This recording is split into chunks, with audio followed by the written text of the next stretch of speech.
trusted with any information you give us. We will not use it unless we are able to agree. Unless we are able to agree on everything.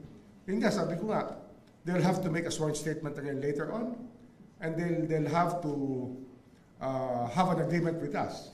Meron hong memorandum of agreement yan, pag sila ang i-cover, at marami pa. Under the law, pagkarala nyo yung batas. Doon sa batas yan. Safe to say na, sir, na candidate na, sir, for the WP? Well, everybody's a potential. This is a process that we're transparent about in many ways. Because we want the people who want to speak to be free to speak. That we will hold everything in confidence. Hindi natin gagamitin yan. Anything that we talked about earlier, hindi namin gagamitin yan pag hindi kami nagkasundo. It will be treated in confidence. Sir, for the record, yung suggestion nila kanina, nasasabi yung cooperative yung mga Vizcayas?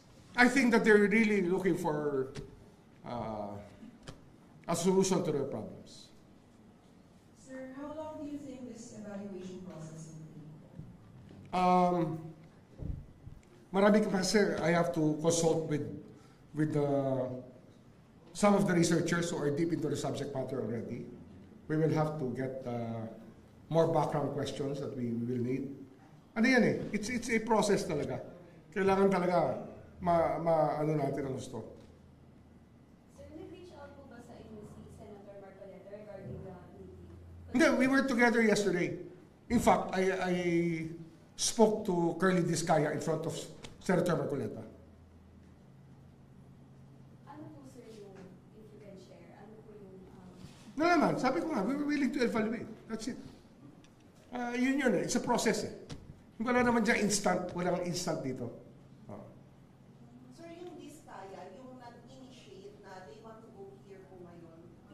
Hindi, ano yan, I asked the Senate President to make him available for our panel to talk to.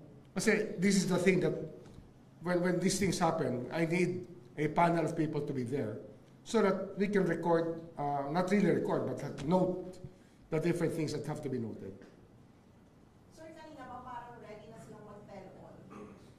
Ano pa yan? Marami pa. Kasi, ano yan eh, meron kasi art and science yan eh, asking questions and getting the answers that have to be elicited for it to be considered worthy of witness protection.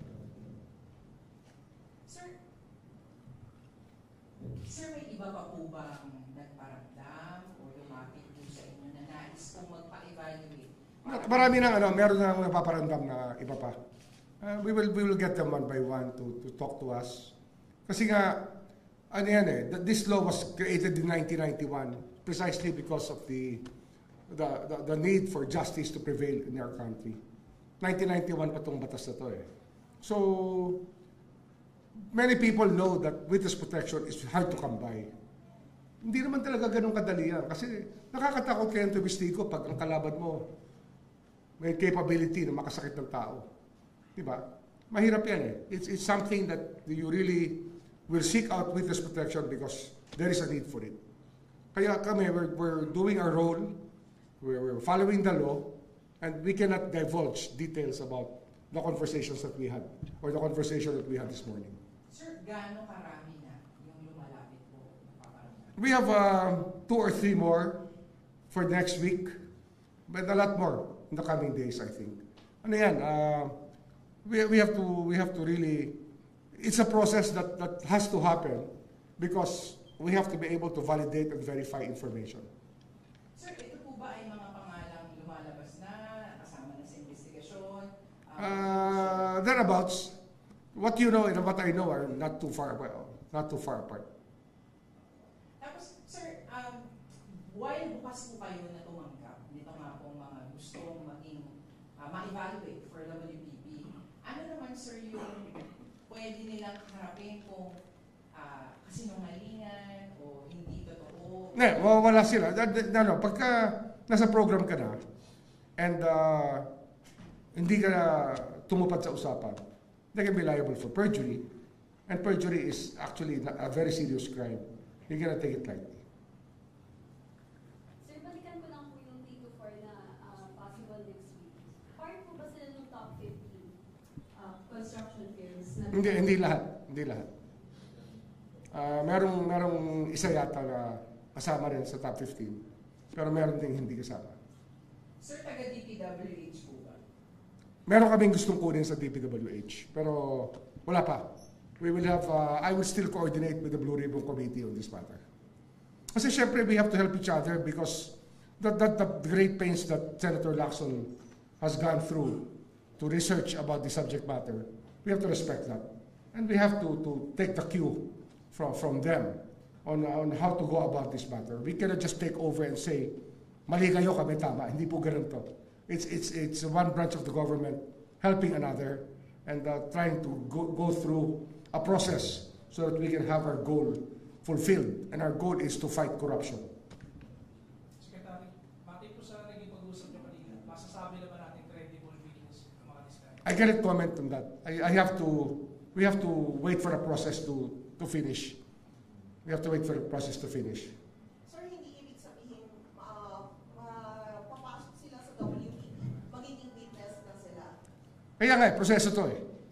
Evaluation pa to. Marami pa itong pagdadaanan. Hindi ito instant conversation and instant decision. Marami pang kailangan konsultahin dito. We have to respect the Blue Ribbon Committee. Sila nauna rito eh. Kaya we have to consult them also on certain matters. And we have to ask them to guide us through. Kasi meron silang research na hindi pa available sa amin. Hanapin pa namin yan. Hihingin pa namin sa kanila yan. In fact, I intend to ask one of the staff, one of the officials of the Blue Ribbon Committee chairman to help us, to guide us through, because they did the research already. Sir, kapag nasa WPP na, ano po yung proseso? Ano mangyayari? Yun nga, kailangan nga magkaroon ng memorandum of agreement with us, and they will have to execute a sworn statement detailing everything that transpired and what they're testifying to. Sir, for the disguise, And of course, yung commission, we have to coordinate with the ICI on this matter para hindi mag-double up ang efforts, para hindi masasayang ang oras. What we have, we will share with them.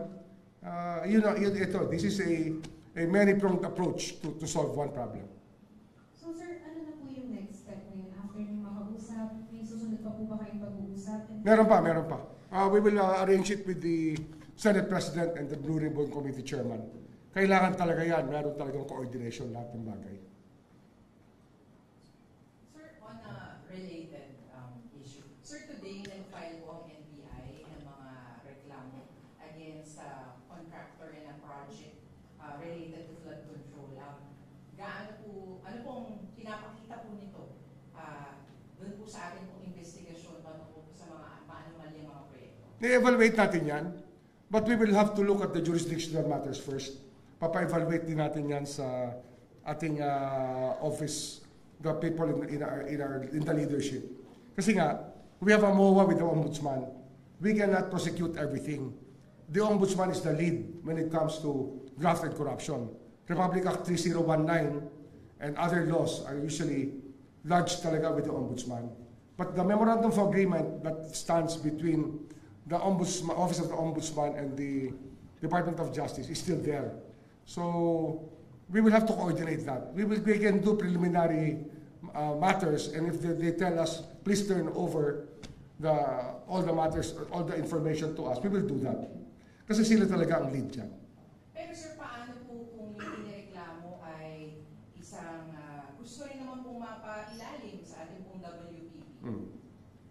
And ano yun eh, ang WPP nga has that power under the law to even exclude you from prosecution. If your testimony is so necessary that there's no other way to prove it. Pwede ka exempt from prosecution. You don't have to be discharged as a state witness. From the very beginning, pwede ka na maging witness ng prosecution. Yan ang effect ng WPP na mahalaga. Pero depende pa rin po yun, sir, di ba? Hindi po yun. Depende pa rin yan. Kasi nga, how important is the testimony and how accurate is it that we can clinch the case with that kind of testimony. And sir, yung pagiging guilty rin po, not the most guilty. Not the most guilty. I think the law is very clear on that. Sir, may gusto po ba kayong idagdag? Wala pa. A lot of things will happen pa the next few weeks. I look forward to meeting the ICI so that we can start coordinating. And I think that I will have to visit the Senate more often in the House. At least, ano lang to ang inisip ko lang talaga. Kasi nga, we cannot just take over the case and tell everybody, step out of it, kami naman. Hindi po ito ganito eh. It doesn't work that way. Ano ito, everything is with all due respect to the other people who are working on the same, for the same goal. Ganun po ito. We have to cooperate with each other. Sir, yung meeting with the ICI, sila po ang pupunta? No, kami na pupunta sa kanila if they have an office already. If not, I can tell Babe Singson, no? I can tell Babe Singson and ask them for a common area to meet, a mutually agreed upon area. Anyway, kilala ko naman sila eh. And I know Mayor Magalong, I know Babe Singson. I've met Justice Reyes a long time ago. I met him a long time ago. We were much younger then.